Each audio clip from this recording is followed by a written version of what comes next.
Hey guys, what's up? It's Sean again, from Comics Elite. We're going to do the top 10 FOC recommendations for February 8th. Let's go.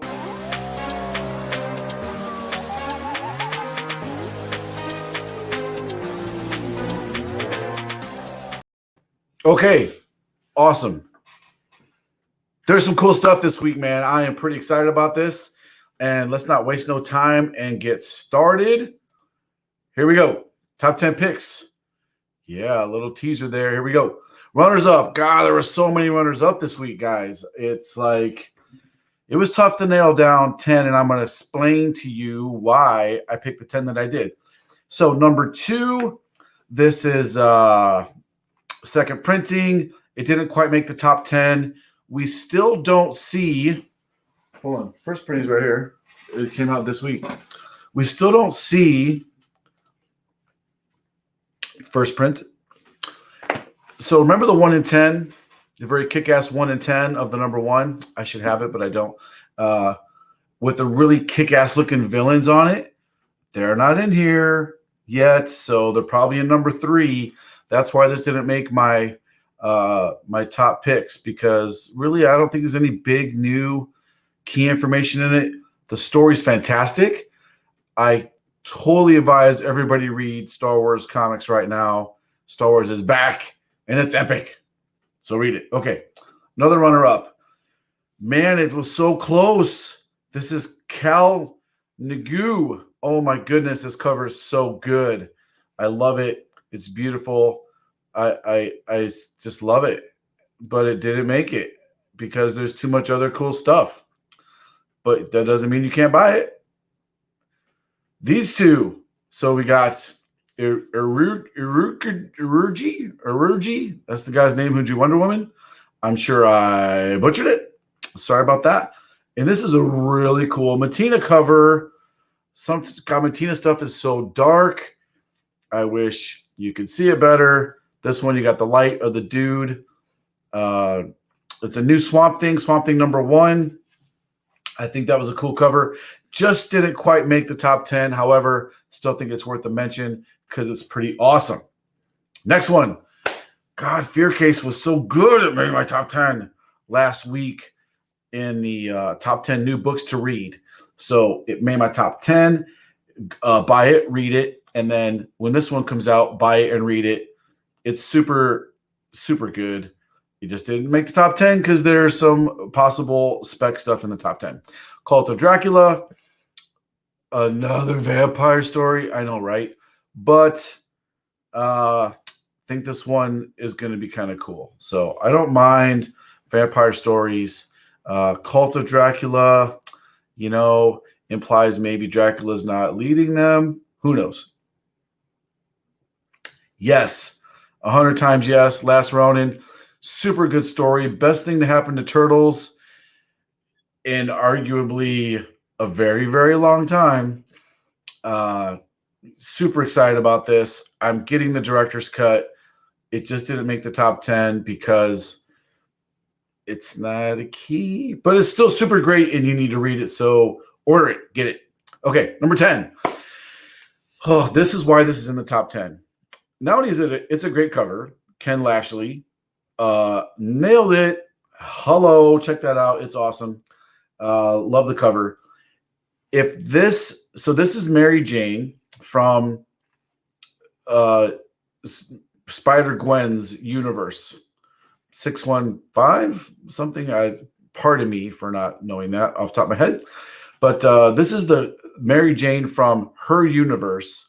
She gets pulled into the 616 universe, and she links up with a Carnage symbiote, and she's the new Carnage. Now, if she doesn't go back to her universe, she could be, I hate to say a new Carnage, but she could be a new Carnage. This could be Marvel's answer to getting a Carnageized Mary Jane, who's ultra popular, has been for a long time, into the 616 Marvel Universe. So it's all going to depend on if she goes back to her universe or not. Is this a throwaway story?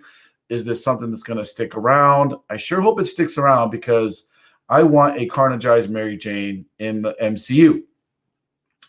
Comic book MCU. Okay. Number 9. Okay, let's talk about this for a minute. Avengers 43. Lots of covers. Okay. You have the main cover. Jem Bartel did She-Hulk, which is pretty cool. As you know, She-Hulk's going to be coming to Disney Plus as like a comedy series.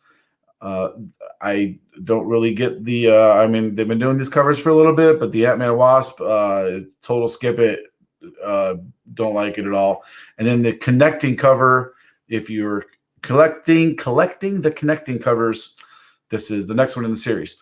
So why is this a big deal? Well, because if you read issue 42 at the very end, Phoenix, we see the Avatar as from Avengers 1 million BC, Phoenix, the redhead girl that was Phoenix way back when.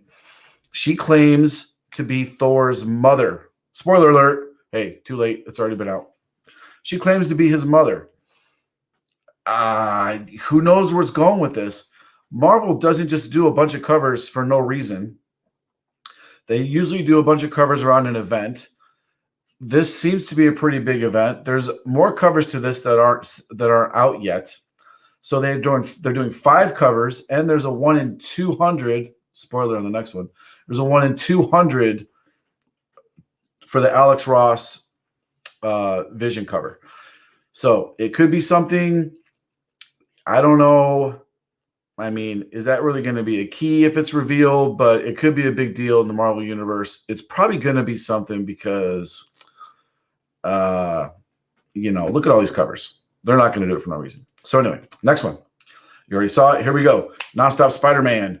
We get a David Finch cover. We get a very cool looking Finch cover. It's not over inked. It's not too dark. You can see Spidey in it. I love this cover. Lots of action. It goes right along with the title, Nonstop Spider-Man. Supposedly he goes around and fights a bunch of villains, which is great. No problem. And it's a new Spider-Man title. So I'm all in. I'm going to get it. I think it's top 10 worthy. There's a lot more covers for it. These are the only ones that have been released so far. The one on the left, again, I think it's a total throwaway cover. The Scotty Young, I think, is really good. I really like the Scotty Young cover. And then Alex Ross on the right. Like that one as well. Lots of detail, beautifully drawn. Like the concept. Fantastic. I wish that was a Virgin cover. I think there's a ratio for that as a Virgin, actually. So there's lots of great ratios for this. There's going to be premiere variant. There's events. There's lots of ratios for this. This is going to be a big deal. So it's definitely a must get. Oh, there's another cover for it. There's the Bachalo cover. Look at that Venom in there in the background. That's fantastic. Yeah, it's going to be a wrap cover. Lots of wrap covers this week. Okay, number 7, High Republic number 2. Just because it's freaking Star Wars and the story is amazing and you never know when there's going to be another key first appearance. This is the first cover of this character.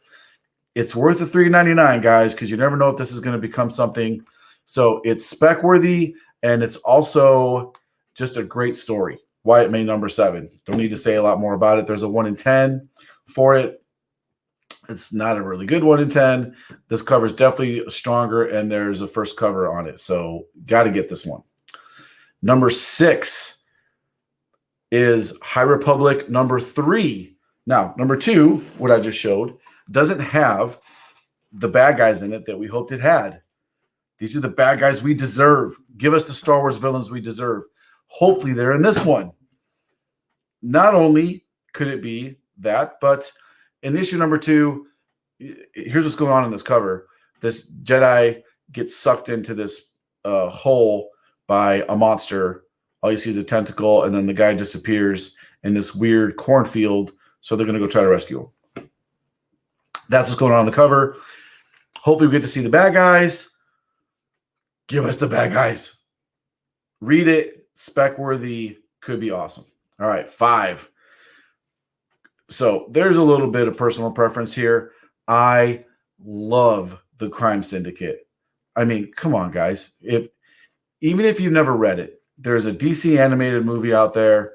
I don't think it's Flashpoint, but man, the Crime Syndicate, they're straight up evil Justice League, and they are super evil. Like, these are twisted, jacked up, totally evil dudes. They turn on each other. Like Ultraman, that's the Superman. He is a sadistic, twisted dude. The Batman, Owlman, who is Batman, he's a sick, twisted, brilliant. It's awesome. I don't want to spoil anything for you guys, but Crime Syndicate, yes. I can't wait for it. There's 2 great covers. This is a must pick up. That was a totally horrible attempt at trying for me to convey to you how evil the Crime Syndicate is. I totally botched that. Sorry. But they're totally evil. Comment in the comment section how evil they are. Help me out, guys. They are so twisted. I love it. Okay. 4. Peach Momoko's baby. Let's see if she can write comics, I guess. So the premise behind this is we're getting existing X-Men characters, and they're in this other kind of imagining. That's kind of a bad word for it, but she's going to fight Venom and the Hulk, and they're like spirit versions of Venom and the Hulk. So even the teaser text says the strongest spirit there is, and a black spirit with a red tongue. It's clearly a Venom and Hulk spirit, but Psylocke will be fighting them. So this is all Peach, man. She did she wrote it, she did the interiors, and she's got a cover for it. I don't know how she finds the time to do all these covers and still write a comic and draw a comic.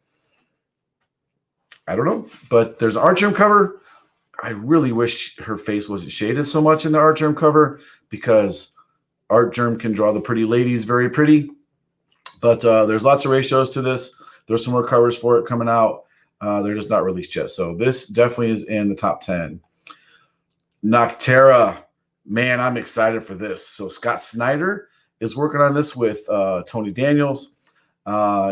Super great. So this girl drives a truck in the dark. The only thing that keeps away these horrible monster demon things is light, and her truck is super lit up with light. And so you got #1 issue, lots of first appearances. She has shiny stuff on her head. There's lots of covers for this, guys. This is a glow-in-the-dark cover on the left, the one that says not final art. You got a Jock cover in the middle. Boss Logic did a cover, top, middle, and on the far right, that's the Capullo cover for it. So superstar covers, guys. I mean, look at this lineup. That's insane. Boss Logic, Capullo, Jock, whoever, Tony Daniels do the glow-in-the-dark cover. Oh, man, I'm stoked for this. And we will have 2 variants for this for Comics Elite, and I'm sure there'll be other stores will be carrying as well. So stand by for those announcements. Next one, #2, Infinite Frontier. James Tynion in his newsletter said, and you can also kind of tell, something huge is happening to Gotham City. Now, when's that ever been a key? Never. It's never been a key. Gotham has had earthquakes, floods. It's been transported to other universes. Nobody cares. Nobody cares. But this is going to affect the Batman storyline. Again, is it a big deal? Nobody's ever cared. It's not going to be a key. However, this is lots of short stories that set up the next phase of the DC universe. So it's got lots of reader value to it if you're reading it. The cover's really cool. It's a wrap cover if you're a cover collector. The variant cover is really good, and it has possible key potential. I think that's the Wonder Woman from the future, the 1 million year end of time Wonder Woman. I'm pretty sure that's her on there. Could be first costume. I hate saying that because I don't think that's key worthy, but anyway, it's made #2. I think you need to get it. I think you need to read it. It's supposed to be $6.99, so it's not some stupid price cover. Should be worth the read. And then #1 feeds right into this. I picked Batman for my #1 because This is a first parter that carries over. The second part's going to be in Detective Comics, and this is directly impacted by the events that happen in Infinite Frontier. So Infinite Frontier leads right into Batman. He's fighting the Scarecrow, and it's got a kick-ass wrap cover to it. The image quality, the quality of the image they gave us in Lunar was really bad. I tried to blow this up as much as I could without it pixelating all the crap. But the front of the cover's got the heroes on it. The back looks like it has more of the villains on it. Fantastic. So this made my number one. They're kind of interchangeable, number one and number two, between Infinite Frontier and Batman. But anyway, that's what we got, guys. So thanks a lot for hanging out. I appreciate you guys watching the videos. The channel's growing exponentially. I love all the support. I owe you guys a massive giveaway video. It's going to be great. Don't worry. I haven't forgotten about you. I got stacks all over my desk here of stuff to give away to you guys, and I have surprises to give away to you guys. I'm just super busy, and I'm working on a way to get the giveaways all solid for you. So thanks for hanging out. Thanks for watching, and we will see you guys next time.